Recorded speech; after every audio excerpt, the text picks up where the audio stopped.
So welcome to all of you for this amazing second lecture or session on Kabir. And last time we have heard from Dr. Peter Friedlander about the life of Kabir, and through that presentation, a bit about the person that Sadhguru Kabir was. And today we are going to enter gradually into the theory and practice of Kabir. So before I won't take much time. I request straight away Professor Peter Friedlander to please begin his talk presentation. Thank you so much, Mangesh, for that kind invitation. And thank you all as well for being here and joining with me tonight. Oops, there we go. And I'm going to share with you this presentation. I just rewound it to the beginning. And first of all, I'd like to say it's really wonderful to be here. I'm speaking to you today from Ngunnawal and Ngambri country, part of Australia. They're the traditional owners, and I'd like to pay my respects to the traditional owners of the land and their elders, past and present. I can hear some commentary going on there. Let's figure out what's going on with that. But the other thing I'd like to say is that this week I was giving a talk here in Canberra about Kabir, and it made me think, well, what are we doing when we acknowledge country? We're talking about traditional ownership of land. But of course, for communities like that of Kabir and his followers, the issue of ownership of land really wasn't there in some ways, because they were dispossessed of lands. And it made me think of this doha by Kabir, Mana Mathura, Dila Dwaraka, Kaya Kasi Jhan, Dasve Dhare Dehura, Tame Jhoti Pechan. Because I think really for Kabir, in a sense, perhaps this is a rather broad idea, the country that we all dwell in is our own body. So for us, maybe Mathura could be the mind, Dwaraka could be the heart, and Kashi, well, that could be the body that we actually exist in. But the important point, Kabir says, is to recognize within the 10th door an aspect of something which we could talk about a lot of the time now, about what's the nature of the 10th door within the body. There's a kind of a temple, a dehura there, Tame Jyoti Pechan. So we should recognize the light which is within us all. So let me also just say a couple of things about why I chose this initial image to introduce what I was talking about tonight. I'm going to be talking partly about Kabir's teachings as you might find them in the Belvedere Press Kabir Vani, which I've been working on for some years now. As well, this was a cover from about 1986 of Kabir Sahab Ki Shabdavali on the far left-hand side of the screen. But in the middle of the screen is an old Agarwal Book Depot version of Kabir Doha Havali, which I think I bought when I was first in India. And it sort of represents the way there's also so many dohas in so many places. And it's like an limitless ocean of dohas. And of course, there are also texts like the Kabir Panti Shabdavali of the Yogananda Bihari's edition of the Bani of Kabir, which forms part of another ocean of Kabir, a Kabir saga. And often it's like if we were to have different snapshots of what Kabir's teachings were like, they all provide different windows into the teachings. And sometimes you can find the same saying in different versions, and then you can start to zero in on what might be the key elements in it. So thank you very much for coming today and listening. And I hope that we'll also find some common ground for thinking about Kabir and his teachings and philosophy. And recently I've been noticing that when I speak about Kabir, it's also good to just start by saying some key points about Kabir. And I think one of the nice ways that we could do that is by perhaps having a look at this saying, which is a doha, which is found both in Granthavali from Rajasthani sources, and it's also in Bhairobani Bhaktaki of Adi Granth. Jogi kare, gorak gorak kare, Hindu Ram Nam uchare, Musulman kahe ekakud hai, Kabir Koswami, Gata Gata Rahio Samai. And the version in Adi Granth is almost the same, but very slightly different. But isn't it interesting that Kabir spoke of himself as being separate from Hindus, separate from yogis, and separate from Muslims, and being of a community in which he felt that Kabir's Lord, Kabir Kaswami, was present in each and everybody, literally the body that we're in. It's also very clear that one of the key things that we can think about when we talk about Kabir is that he does practice bhakti. Last week I was talking about Nabadas's description of Kabir. But this bhakti is not for any sagun form. And I think it is all right to use the word sagun and nirgun, because so many of Kabir's songs talk about how the divine has no form. So it's part of Kabir's own teachings.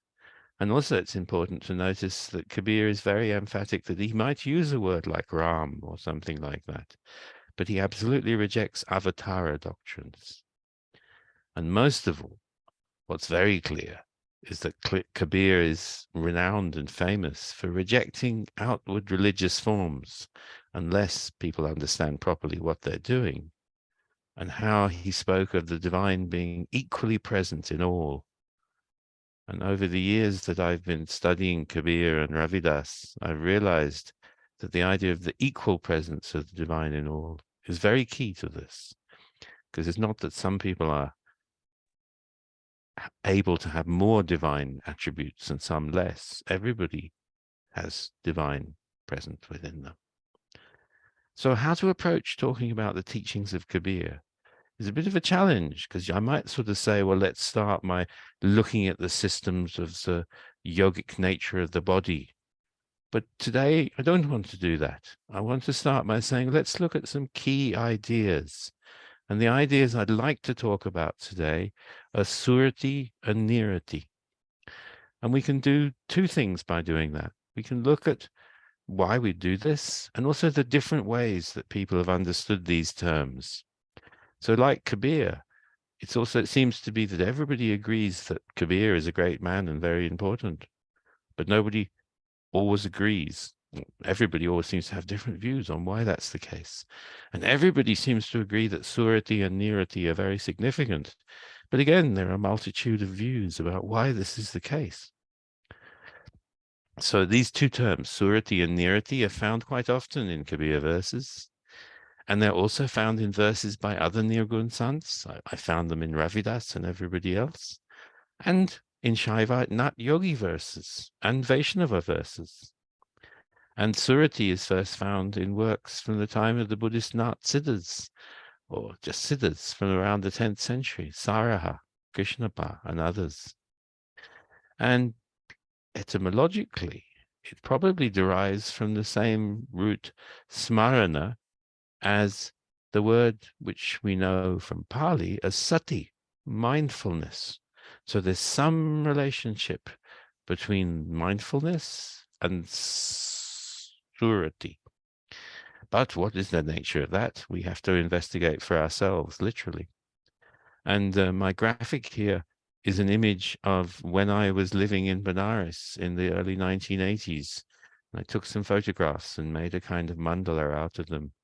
And on the left-hand side of this, in fact, you can also see Ram Lakhan, who was one of the Ravidasi community who was building the Ravidas temple in Benares.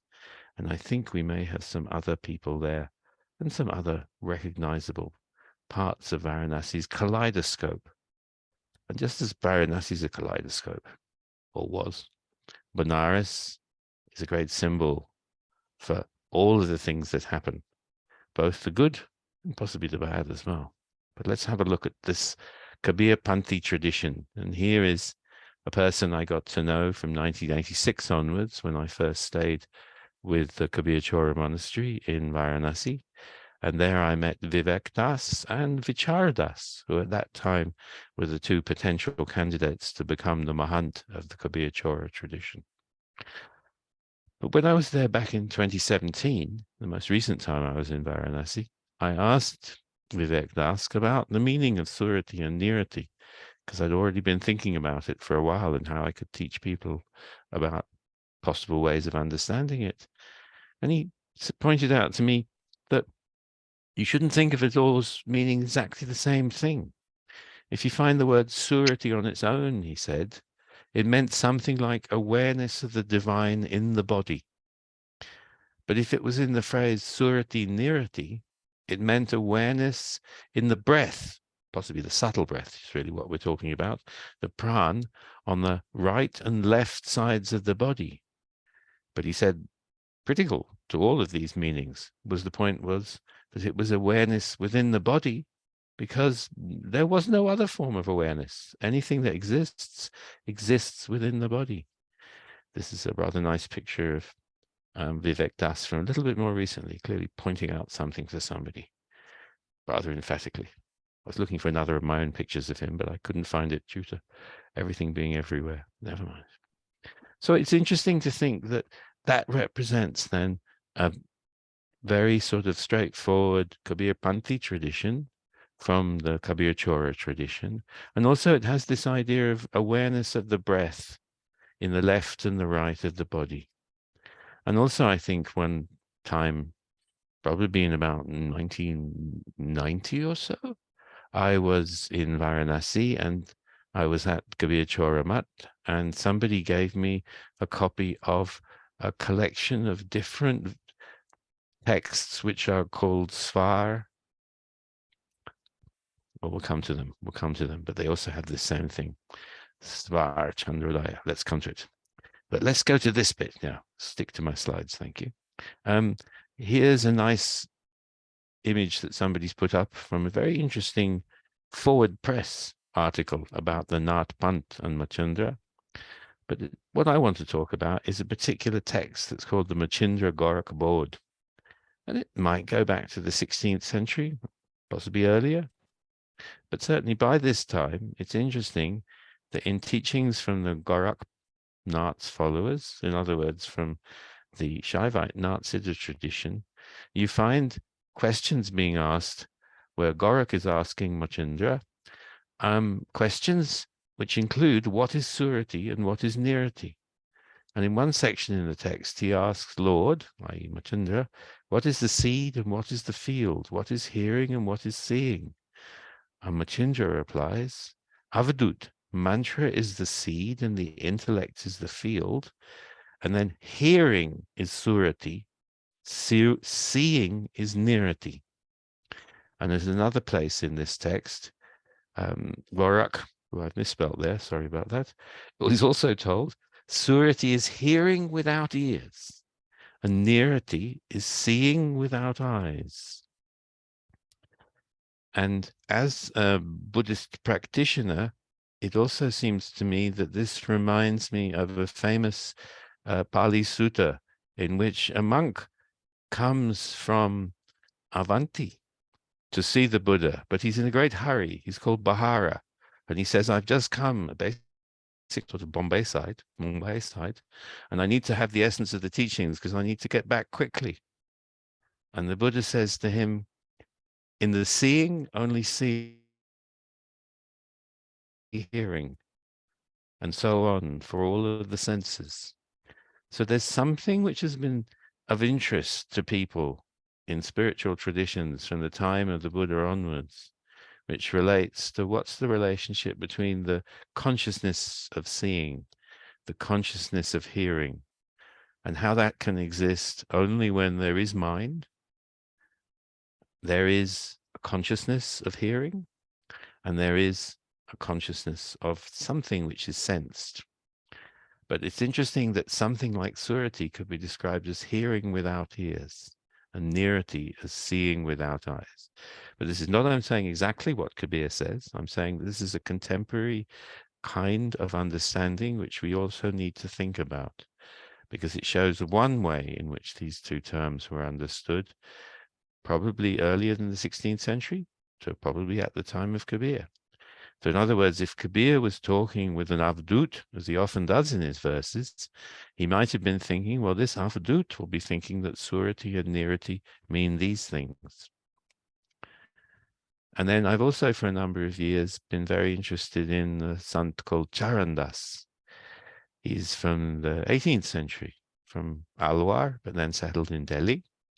And in his teachings, you can see a kind of mixture of Sant teachings derived from Kabir's tradition, with also sort of Krishnite, Vaishnava tradition. And it's interesting that in his 18th century understanding of Surati, it's kind of clear from the way that he uses it that it means constantly paying attention to something. So, for instance, there's a verse which I would translate as perform recollection. He's describing the different practices of devotion that he sees. Perform recollection, sumiran, praising, vandana, meditation, dhyan, and worship, puja. Love the Lord and fix your surati at his feet. And in another place, he has a couplet where he says, renounce the world, become dispassionate, fix upon this in your mind, all 8 watches, all 60 hours, practice meditation and surati. So for those of you who are involved in any way in Buddhist practice, as well as looking at the teachings of the sants, you'll also have been possibly thinking about the nation of mindfulness or sati practice in Buddhism. And sometimes sati is spoken of as something that particularly we might develop when we were sitting meditation. But on the other hand, sometimes you find teachers who will point out to you that sati is a quality which can be practiced at all times, whatever you're doing. And here we seem to have a description of something similar in the Vaishnava Sant tradition. And this is the word which was coming into my mind and then slipping out of it when I was just talking. Gyan Svarodaya. It's a very interesting text to try and understand Gyan Svarodaya because it's so difficult to understand what it is. But although it's quite difficult to work out exactly what the Gyan Svarodaya is saying, because it tells you how by simply observing the breath, you can divine what will happen in the future, which to most of us from the modern Western world, or possibly in India, might sound a little bit unlikely. But that's not the issue I want to mention tonight. What I want to mention is it shows the way in which people in Sant traditions did a practice which was not controlling the breath, but simply observing the breath. Because the divination practice in Gyan Svarodaya is based on simply allowing yourself to see how the breath is naturally flowing. And in this case, also on the right and the left of the body. And I'm sure many of you may, in fact, have heard of this practice because it's practiced amongst many people to this day as well. And it relates to the idea that, for instance, that when you first wake up, you can try and take notice of the way that your breath is moving. And then based upon that, you might also then decide not to do or to do certain things. But I don't want to try and explore that issue today in itself. I'm just pointing to the way that observation of the breath is part of Sant tradition. And of course, observation of the breath is a vital element in Vipassana as well. We don't want to control the breath. We may say things like, let's start by taking a deep breath. Let's let that breath go. But when you then say, then the Buddha asked us all to pay attention to the way that we observe that we are breathing a long breath or a short breath, that the breath is beginning, the breath is ending. Although interestingly enough, as far as I know, the Buddha never talks about observing whether the breath is on the left or the right side of the body. But even so, there's still this idea that we are just simply mindfully observing breath, which is somehow connected, I feel, with the practice we find in Kabir and the Sants as well. Because also there is a version of the Gyan Svarodaya which is attributed to Kabir. And there's print editions of that as well. In fact, it was in the same little pamphlet I had given to me. But the interesting thing is that when I've carefully edited those two texts and several other versions, it became apparent to me that the Kabir version of it is actually the same text as the Charandas version of it. So maybe once there was a version which was neither Kabir's nor Charandas's, but somehow they became preserved as two separate traditions. I'm always trying to find ways to say things to allow for possibilities like that. Otherwise, you might simply say that possibly the Kabir version is derived from the Charandas version. That's also possible. Maybe the other way too, but I doubt it, because parts of the Charandas version clearly relate to his other teachings. Let's have a look at something which I'm going to be a little bit more troublesome. This meanings of Surati and Nirati that so far we've been hearing from different sources, from the Natsiddhas and from Sant tradition, were suddenly changed in the early part of the 20th century when Chitty Mohan Sen, who had been born in Benares and grew up knowing and listening to Kabir songs being performed, came up with what seems to have been a kind of radical retranslation of the terms Surati and Nirati. He took the word rati to be derived from love in a sort of abstract sense, which seems somewhat different from my understanding of rati as I came to it. क्योंकि मैंने बनारस में हिंदी सीखी और जब लोगों ने rati के बारे में बातचीत की तो उनका कहने का मतलब ये नहीं था कि हम abstract प्यार के बारे में बातचीत करते थे. But for some reason he took it as meaning that. And he thought Surati meant with love, and Nirati meant without love. And so he translated them and renunciation in his Bangla glosses. And then Tagore also took that on board and translated them to English in that way. And in some cases, this makes for very strange transformations in Kabir verses. So, for instance, there's a verse which seems to be much easier to understand as being part of a longer shabda. Yoke the bullocks of Surati and Nirati and plow the field of Nirvan. So, for some reason, also Chitti Mohan Sen had misunderstood the word bale in that as being related to the bale as in the plant, the creeper that grows in the forest. Bale pake baname, this kind of bale. And so he ended up translating that verse in a way that led to Kabir that Kabir verse in a way that led to Tagore translating it as prepare the soil of deliverance. That's the field of nirvana, I guess. And let the creepers of love and renunciation be soaked in this shower. So this became a very famous translation of what doesn't sound like that at all in the Hindi or my English straightforward translation. So I like the image of yoking the bullocks of Surati and Nirati because it shows this way there are two important things that we need to get engaged with if we want to plow the field of Nirvana, to lay the ground, to prepare the ground for the possibility of understanding and attaining Nirvana. So some of this also comes from a book which I've written about Kabir called Kabir Poems in Transformation. But let's move on from that. Here's another way in which people were talking about these terms. Hariprasad Trivedi, in 1942, came out in his very famous book on Kabir in Hindi, clearly said that he didn't accept Sen and Tagore's ideas about Surati and Nirati. In fact, lots of people had already said it as soon as Sen started saying it. Other people said, no, that doesn't mean that in that case. And you can have Surati possibly and Nirati meaning something like Shishimoan said. Sometimes they are a bit like that in some Siddha poetry. But Dwivedi, another sort of Brahmin scholar, Savaran scholar, initially decided that maybe they were related to the philosophical notions of pravritti and nivritti, mind applied to external direction and mind applied to internal directions. And so that's what he said in his first description in 1942 of what he thought that maybe Surati and Nirati really meant.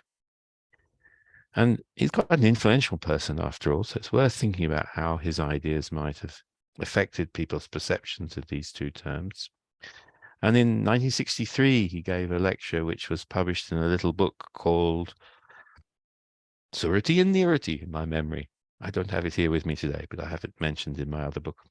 And he also, interestingly, in that book, began to talk about Surati in relation to Sati, because he wondered whether in Satipatthana and Bodhicharya Avatara, the meanings of Sati were derived from Smriti and also meant something similar to restraining the mind. And he compared Sati and Smriti with a phrase from Bodhicharya Avatara, which he felt was it describes Sati as being like a rope with which it's possible to bind a wild elephant. But I think one thing to think about this is that Hariprasad Dwivedi possibly never practiced any meditation and maybe had a quite Brahminical interpretation of what Buddhist practice might have been. And he seems to have thought that sati meant this kind of controlling of the mind. But for any of you who've tried to practice mindfulness meditation, you'll know that it's not necessarily best to take it as being, I'm going to try and control my mind. It's more that sati is coming back to the breath, coming back to awareness and seeing how the mind has moved from following the just being with the body and the breath. And then look again at what happened when he then tried to understand what mindfulness might mean. Because he said, basically, Surati, this is my English translation of his Hindi. You can go and find the Hindi too. I don't have it with me today. He said, basically, Surati means memory. Surati ka matlab smaran hai, something like this. But memory of whom?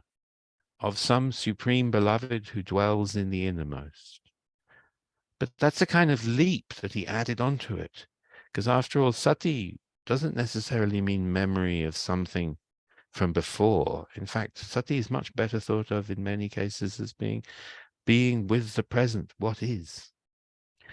So it's interesting the way that we all come to understanding Kabir with a kind of an agenda of ideas and questions. And then we find answers in Kabir that seem to relate to them. And it's inevitable. We do come from different places and times, families and communities, and we will have different questions. But we need to be careful to think, well, is this the question that Kabir would have asked? Is this the question that the Buddha would have asked?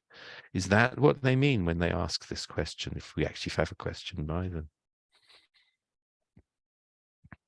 I like much more a completely different Dwivedi's approach, which was Kedarnath Dwivedi. So Kedarnath Dwivedi was at Agra University in 1962, and he was writing a PhD on the Kabir Panth. And he seems to have gone to many, many, many different Kabir Panthis and asked them about all sorts of things. So his book has a section in it, which was published, which is a version of his thesis, which he describes how he went and asked lots of different branches of the Kabir Panth to explain to him the meaning of Surati and Nirati. And he kind of explains something to the effect that, well, there are so many different explanations, it's actually hard to figure out what is actually meant. That may be true as well, because it may be that by the modern age, there have many different explanations have been brought forward. It's a well worth finding book. I think PDFs are now available in archive.org and elsewhere as well too. Well, I used to have to go and search through it in bookshops in northern India. So in that he gives an example of a famous verse, which the other Dwivedi had also used as an example of what Surati is. I don't know how many of you remember the Denkli, a kind of a kind of instrument for getting water out of a well, a very long pole which you could pull up and down, but you didn't normally pull. You actually normally got bullocks to pull it. I've seen some of them somewhere as well. And the analogy in this Kabir Doha is Surati is Denkli, Absorption is the rope. Man is forever one who draws the water, and the nectar of love is in the lotus well. Drink it over and over again. Quite what that verse means, we could look into more, but I'll have to find the Hindi for it again before we can really enjoy that fully. So I won't carry on using that one for the moment, but it's still interesting, this idea, because after all, if you're irrigating a well, if you're irrigating a field from a well, you'll have to keep on doing this over and over again. It's making something go from side to side, like the breath moves from side to side in many visualizations of how breath works in the circulation of breath, vital breath within the body and our actual breath. And the man is somehow the agent which practices this surati. Anyway, let's not go further into that because I'm feeling a bit frustrated. I couldn't find my Hindi source for that during this week. Instead, let's do something else. How are we doing for time? I should have kept my clock out with me. Oh, half an hour in, that's all right. Okay, good. So that's enough about all these different views about what Surati and Nirati might mean from theoretical perspectives. Let's do something different. Let's look at some of the Shabda verses in Prasad's Allahabad text, the Kabir Sahib Ki Shabdavali. And interestingly, let's do something as well, which I'm currently doing, which is looking at the verses which weren't translated by Tagore and Underhill and weren't regarded by perhaps even Kriti Mohan Sen as being worth reading, because I'm fascinated by which things were left out at the beginning of the 20th century, as well as which things were left in. And let's also have a look at some of the dohas from Prasad's Allahabad text. And some of my translations here are going to be, I would say, provisional, because here and there, I don't still understand the verse correctly yet. So I'd love to be able to get some more input into it. But even so, I think it shows us something about how Surati and Nirati were understood in the Kabir tradition in the 19th century, at the time that these verses were put into their current forms, which we can now have them in Prasad's Allahabad text. So here's, for instance, a very nice Shabda. One of the nice things about Shabda as well is they often give you a kind of a sequence. So dohas give you a key idea, but because it's only 2 lines long, it's really like a sort of essence of something. Just to show that I'm kind of not just doing Kabir. Recently, we were also with some other group of friends looking at Ramcharitmanas, and we were looking at the way that the Chopai section tells a kind of story, and then the Doha section gives a kind of punchy reading at the end of it, the essence of the teaching. So similarly with Shabda and Ramaini, it gives you a kind of story, and then the Doha gives you the essence of the story. Just as Udana texts in the Buddhist canon give you a story, and then at the end there's a kind of an equivalent of a Doha in which the Buddha will tell you that the story which has just been told gives you this teaching, and then he gives you a 2-line couplet which explains what was in the teaching. So here are a number of verses which I've chosen because the word Surati and Nirati crops up in them. Jabte man pratiti bhai is the rahau, the tek of the verse. So maybe something like, since faith arose in my mind, tabse avaguna chutan lage din din bharat priti nai. My faults start to fall away, and day by day new love grows. Surati Nirati Mili Jnana Johori Niraki Paraki Jinnavastu Lai. So now the Surati and Nirati have become the jewelers of wisdom, or the jewelers who check the things that you come. Surati Nirati Mili Jnana Johori. The wisdom, the jewelers of wisdom. So wisdom, jewelers are after all famous for doing this process of parak, where you test something to see whether it's really gold or whether it's just a bit of gold mixed up with some copper. Niraki, Paraki, Jinnavastu Lai. So they inspect Niraki and they check the things which come in. So as we are talking at the moment, that's what's happening. Hopefully, Surati and Nirati within us are checking the things which are coming through our senses and evaluating them. assaying them, which is what parakna could be translated as. Tori banij bhot bhyo bhari, upajan lage salamai. I trade but little, but gain much. And then I don't quite understand this next line. Upajan lage lalamai. And something has begun to arise. Lal could be ruby, could be mai, could be Farsi word for liquor, but I'm not sure about that. It doesn't seem to quite make sense. I have come across lalamai in some Sufi sant verses as well, apparently meaning something like some sort of consciousness where there's a kind of rose color that emerges in it. I'm not sure what it means in this verse. Let's hope we can find out. If we can find the right person who knows this verse and the sort of vakya on it, they may be able to tell us. Agam nirgam tu kojaniranta. So now he's complaining about somebody else, in other words. Now it's some critical tone. So you're always looking through the agam and the nigam, the sacred texts of some tradition or other. Agam and nirgam sometimes mean Shaivite texts and Vaishnavite texts. Satnama Guru Mooldai. But the Guru has given the true name, the Mool, original true name, perhaps in that way. Kaheb Kabir Sad Ki Sangati. Huti, which could be a past tense of honi, Bikara so chuti agai. So, to the company of sads, people like ourselves, yourselves, hopefully, those seekers, all the distortions have been lost. I've been freed from all my faults.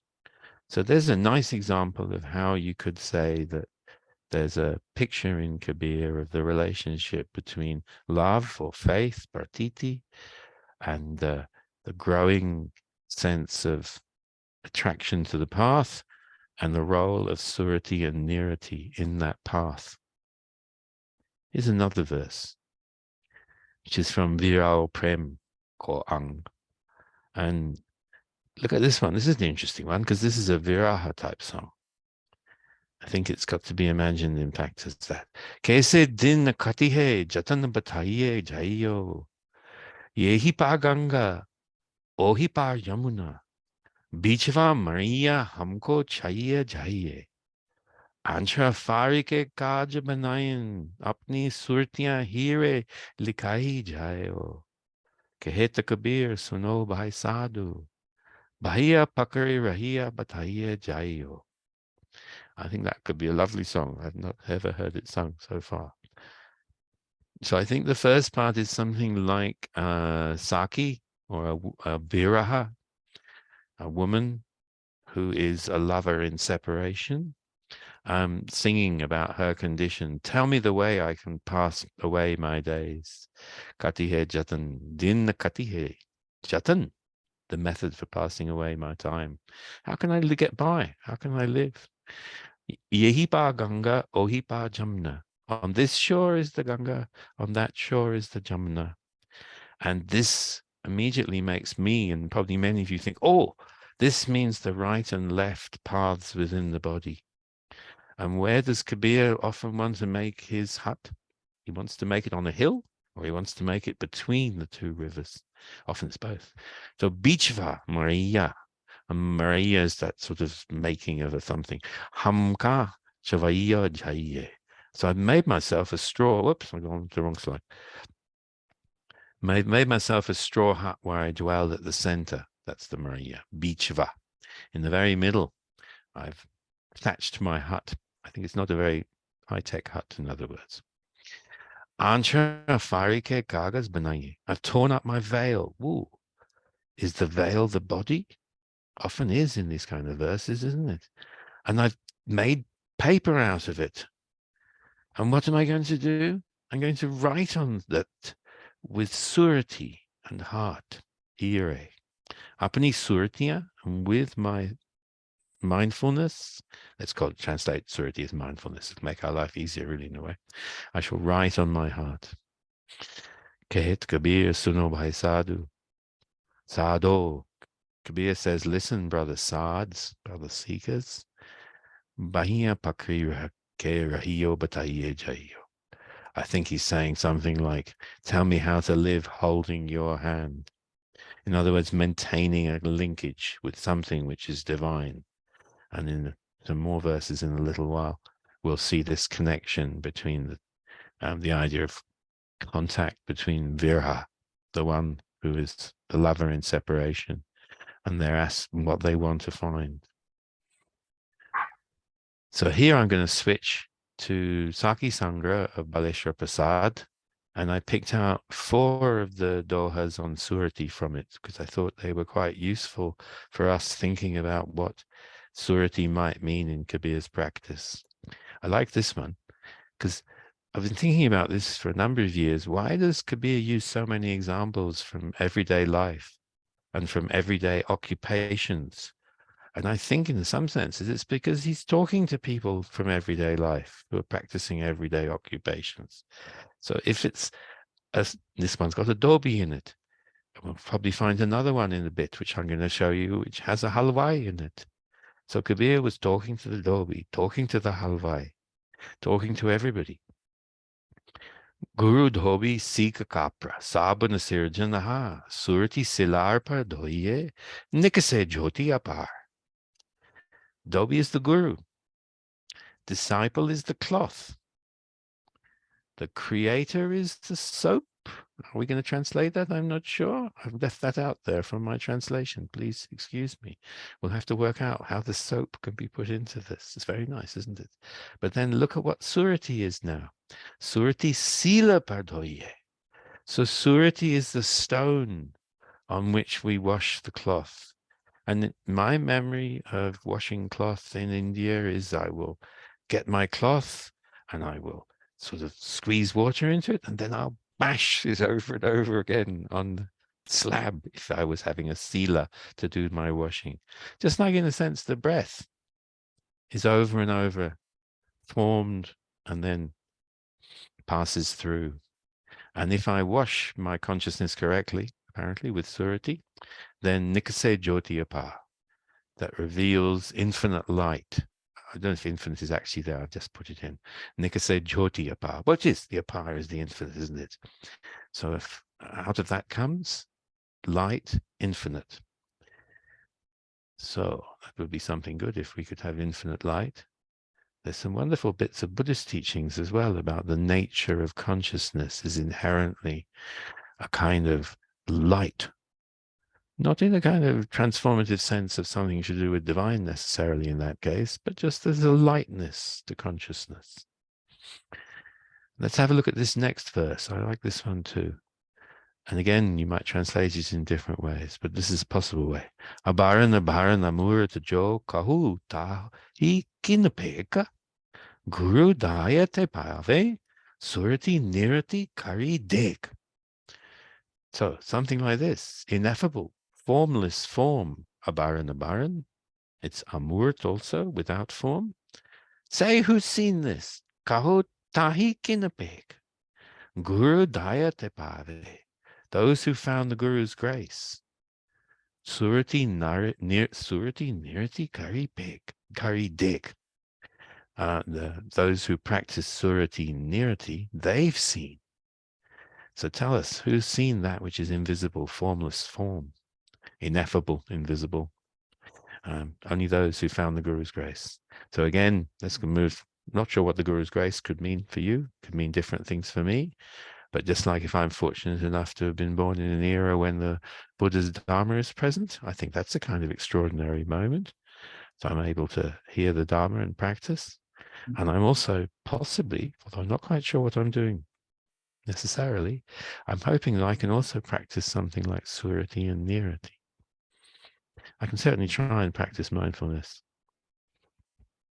What about this next one? Aisa koi na mila samjhe se na sajan. Dol bajta na sune surati behuna kan. I've never met anyone who fully understood the signs. Sain is for sign. So that's kind of those characteristics which tell you that you're finding the right place along the path. Dol bajta na sune. They've heard the drum. They haven't heard the drum beat, but surati bahuna kan. And this is an interesting phrase, with surati without ears. And that reminds me so much of the hearing without hearing, seeing without seeing of the Buddha's words to Baha'ya. And we find, in fact, quite a few references like this in some teachings to this idea of seeing without seeing, hearing without hearing. And then let's have a look at this one. This is another interesting one for trying to think about what Surati might mean. And it echoes that thing about the Viraha, or the Virahani, as we might say if we were speaking more Sanskritic Hindi. Surati Samani Namame, Namakiya Prakas, Pativrata Patiko Mili, Palakame Chare Pas. Oh, my spelling of English has disappeared this evening. When Surati is absorbed in Nam, then Nam creates light. We had Jyoti in the first one on this page. Now we got Prakas. As when a faithful wife, Pativrata, Patikomili, so when the faithful wife unites with their Lord, in an instant, Palakame, Chare Pas, their bondage, their bonds are freed from. They're freed from their bonds. So again, it sounds like Surati will be something very useful for us to be able to practice, Kabir is saying. Got one more of these pages, and then maybe two. Yeah, okay. Two more. This is a nice one. Bhira Jagave Brahmako. Brahma Jagave Jeev. Jiva Jagave Surati ko. Surati Milave Beev. So Vira, or the Virahani, or possibly the sense of Vira, love in not separation, awakens Brahma. Brahma awakens the spirit, the Jiva, and the Jiva awakens Surati, and then Surati unites you with your beloved. So this is another kind of collection of ways in which we can think of the role of Surati. Not about sure the next one, but I liked it because it's Surati and Nirati was in it as well. And it's also a good advice to me to take care. Bad bucket damjate. Why waste away your life in arguments? Surati Nirati label. Speak from the place of Surati and Nirati. Nitaprati hira shabdaka gahaku age kol. And again, it's this kind of imagining now perhaps he's speaking to merchants of some sort. So what you should open, what you should display before your customers is the diamond of the word every day, Nitaprati. Let's have a look at this next one too. Shabda Surati ke antare alaka Purusha Nirban. So within Surati of Shabda, that's a word which we'll have to look at more, won't we? What is to be found? The invisible spirit of Nirvan. Lakanehara, Lakiliya. The seer is the one who's seen. Jako he Guru Gyan, who knows the wisdom of the Guru, who's in fact been told how it is that you should be looking, is a way of thinking that. And then here's an explanation, which is one that deals with something which you've probably noticed I haven't been explaining what Nirati is. I'm not sure if it's going to be very easy to explain that. We should talk more about it. And maybe in the third week, I'll talk more about it too, in the third talk. Surati samani nirati me, ajapa mahi jap, leka samana aleka me, apa mahi ap.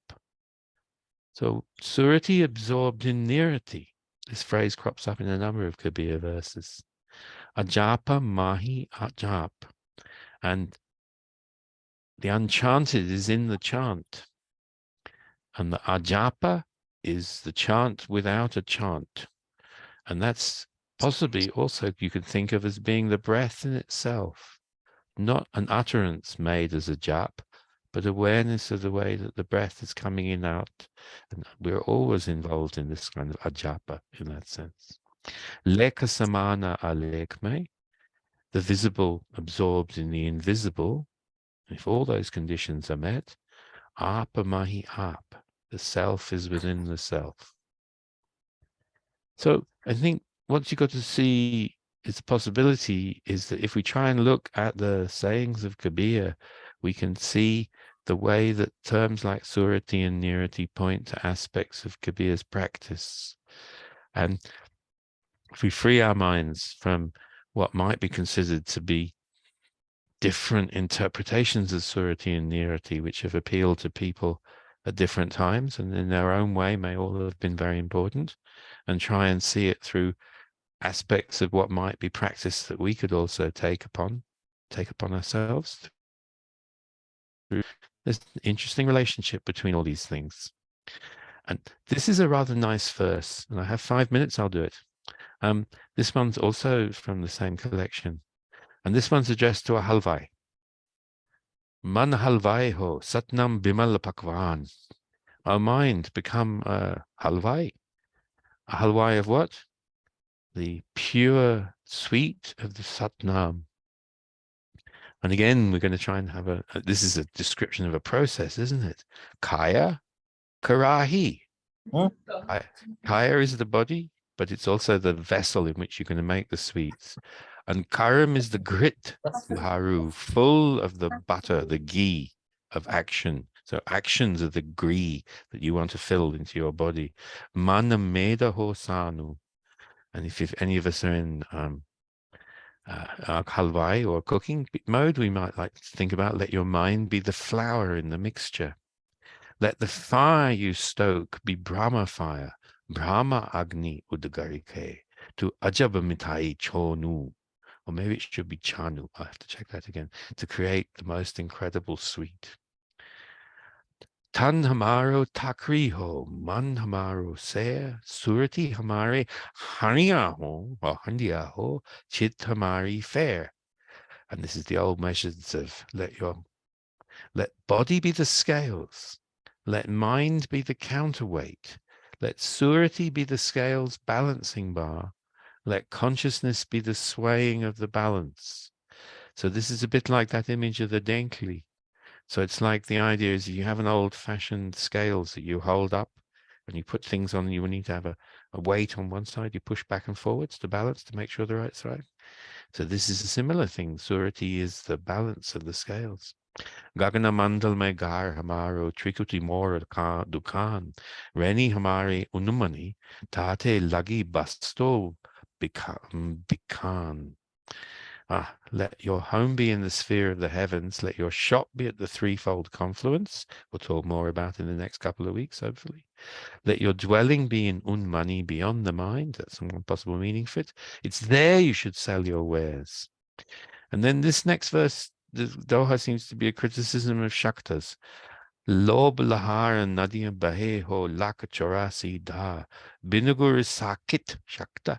Buri mue. Kaugurmuk utere par. So there's rivers of attraction flowing all around us in 84,000 streams. And he's criticizing. So maybe that means that this verse is also addressed to Shaivites as well as Halvais. Or Shaivites without gurus drowned and died. Only those who faced the guru reach the far shore. Kahe Kabir Swami Agochara. Tum gati agam aparam. Santan ladyo satnam, nam vishaladyo sanda, sabhavishaladyo sansar. Kabir says, Lord, you're invisible. You grant unfathomable, incomparable liberation. The sants have loaded up with satnam, while the world is laden down with every poison. So it's a kind of a description of how Surati can form part of our practice, which is what makes this a very interesting verse. And basically, that's where I think I probably should end it now for today. Thank you very much. Let's all see if we can create Surati and Nirati within ourselves. And now, one way is we can now listen with attention to some sung versions of some of these dohas. I'll hand over to Mangesh again. Thank you so much, all of you. Yes. Very, very wonderful exposition on Surati and Nirati, Peter sir, because, these two words are so important that, in one of the dohas, Kabir says that, this very interestingly, Nirata Surata ke bail banao. Bija bo ani. And in one version, he says, plow the khet of nirvana.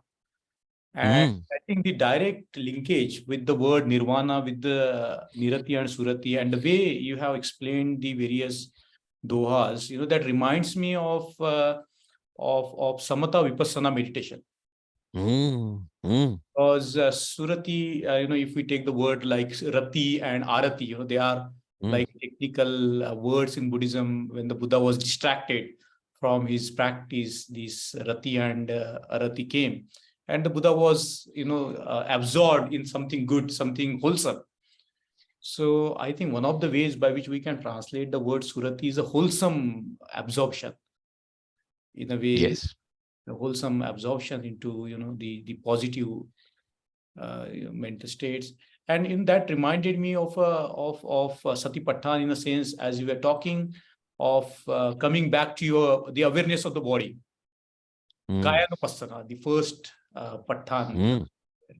It talks about bringing our attention back to our bodies and the conditioner of the body, the asas and passas, in a sense of our incoming and outgoing breathing. And these themes are so much there in all the dohas that you have just recited to us. And I found it very interesting, when you talked about the Bahya Sutra, seeing without seeing, and hearing without hearing. A very profound sort of this thing. So my Buddhist mind could pick up some of and I think there is a in the Buddhist tradition, particularly in the Mahayana tradition, we have the shunya, the practice of shunya, in a sense of into shunyata, which I'm sure you are going to talk up in the future lectures. But the samatha and vipassana as yoking together. And I find the simile of Baal very important, because this word yoga goes with the ancient example of the word yoga goes with yoking the bulls together in order to plow. Yug, in bringing together the use of this very beautiful metaphor of two bulls, in terms of the Surati and Nirati, and plowing the field of nirvana, is, I think, very, very interesting. And what I found interesting is that this particular doha was addressed to Avadhut. And as we can see that, the Kabir addresses to sadhu, sant, and, halwai and dhobis and so on and so forth. And he gives them, he addresses them, he gives the name to that. And here he's addressing to the Avadhut, who is already, well versed with the ideas of, if we look at the history that you just narrated to us. So I think it's not just accidental. There is, if we can look into the dohas, I'm sure that we can find the ways to connect with our day-to-day practices in terms of our meditation practices, anapanasati and vipassana and all this satipatthana and so on and so forth. So what personally to me, when I read or listen to Kabir's dohas, it's like the practice that goes inside in terms of our kayanupassana, our vedananupassana. It's like it's a very tough job that Kabir Sahib has done, is to talk about those inner experiences in terms of the words, in terms of the symbols, metaphors, and the upside language, the changing the priorities of our own lives to the doha. All the time our minds are self-centered and our language is self-centered. But Kabir will come and shock us with his dohas, taking us to where it matters to our own bodies. I think what you expounded today is very precious, Peter sir. And I don't have enough words to express how happy I was listening to what you were talking, and it directly related to whatever the Buddhist practices are, like silent illumination. There is, you might be familiar with this Zen tradition. They talk about the silent illumination, the silence or samatha, or the questioning of the senses, samatha, and then vipassana in terms of illumination. And the Zen tradition, they talk about these two words, silent illumination. And it goes hand in hand with what Kabir Sahib says about hearing without ears and seeing without eyes, sammaditthi.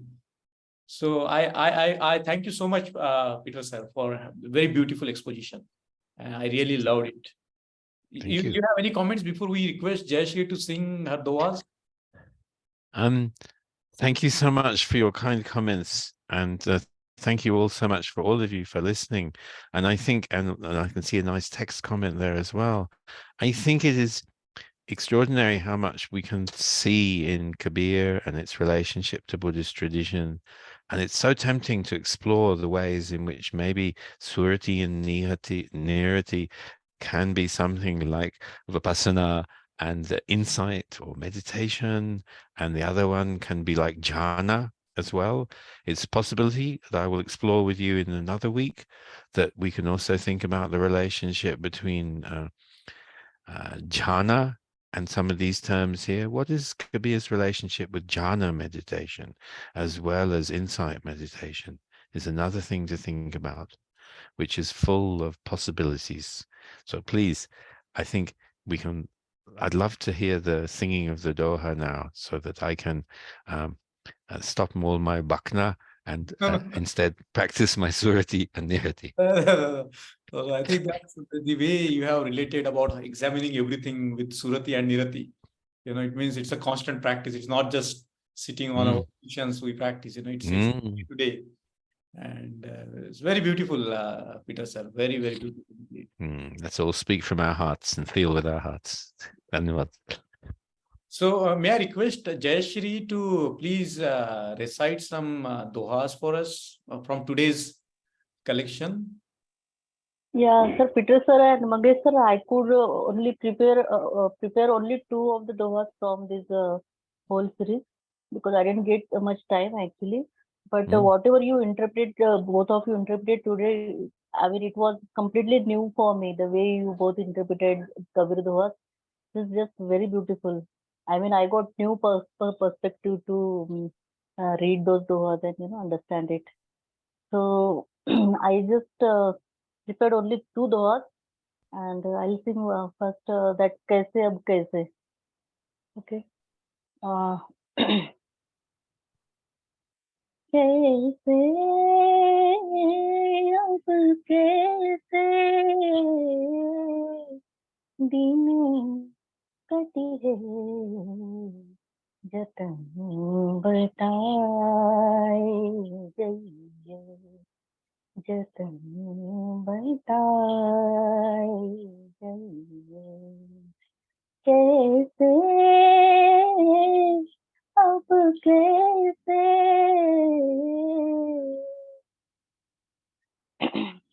यही पार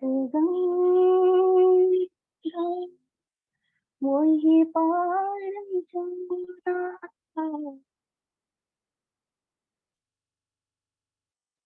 यही पार गंगा वही पार जमुना बिछुआ मड़ैया छवाए गइयो जतन बताए गइयो जतन बताए गइयो अंतर जीर कागज बनवा अंतर चीर कागज बनवा अपनी सूरतिया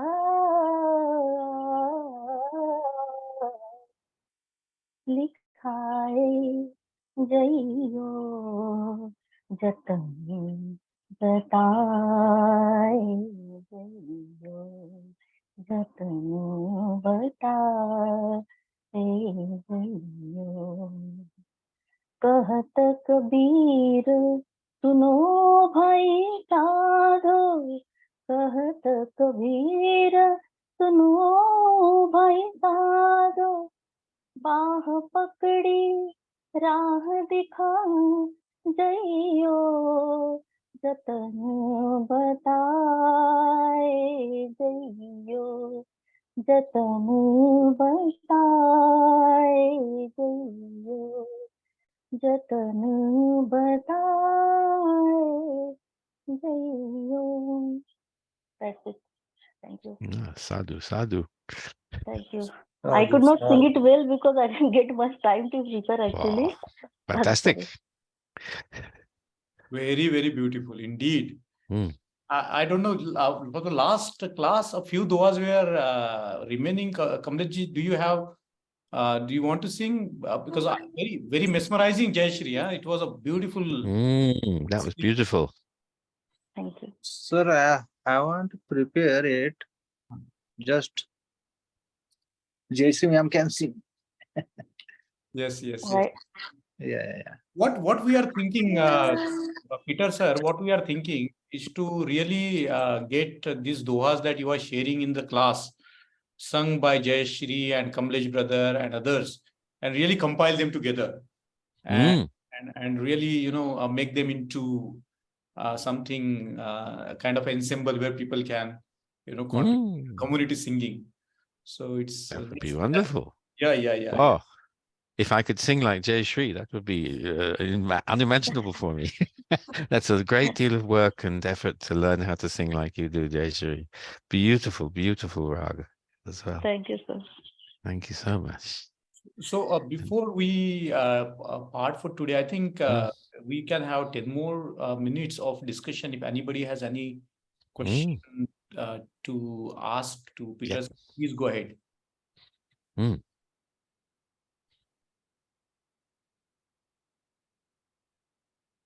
Yes, it's very welcome to have some insights from yourselves as well, because each of you will know many things too.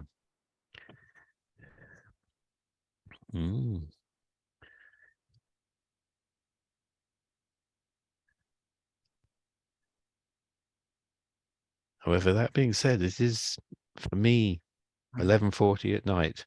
So if we are in fact coming to the end, that's all right. But I'm otherwise, the other thing to do is there is this WhatsApp group. I'm not very good at, unfortunately, at making my presence felt in the WhatsApp group.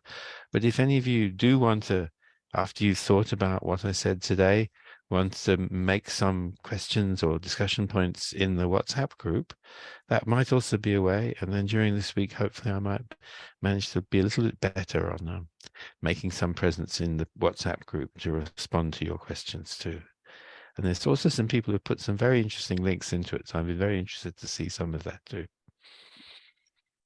So I think we will end for today, and we will meet on the next Saturday, same time. So Yes, you. I think I have put Sahaj and Shunya Samadhi as two key areas that I will talk about next week as well. Let's have a good discussion about Sahaj, a very fascinating and important term in Kabir's teachings and in the teachings of the Buddha as well, from the time of Sahajiyana Buddhism onwards. And also let's think about Shunya and Samadhi. These ideas will also allow us to explore the teachings of the Buddha in different ways through the teachings of Kabir. That's a very, very exciting journey that we are all looking forward to, Peter sir. Yes, thank you so much. Yeah. Thank you, Peter sir, and Thank all you for joining. Jai Bhim. Jai Bhim, and goodbye to all of you, and see you in the next class. Thank you so much. Thank you so much. Good night, everybody.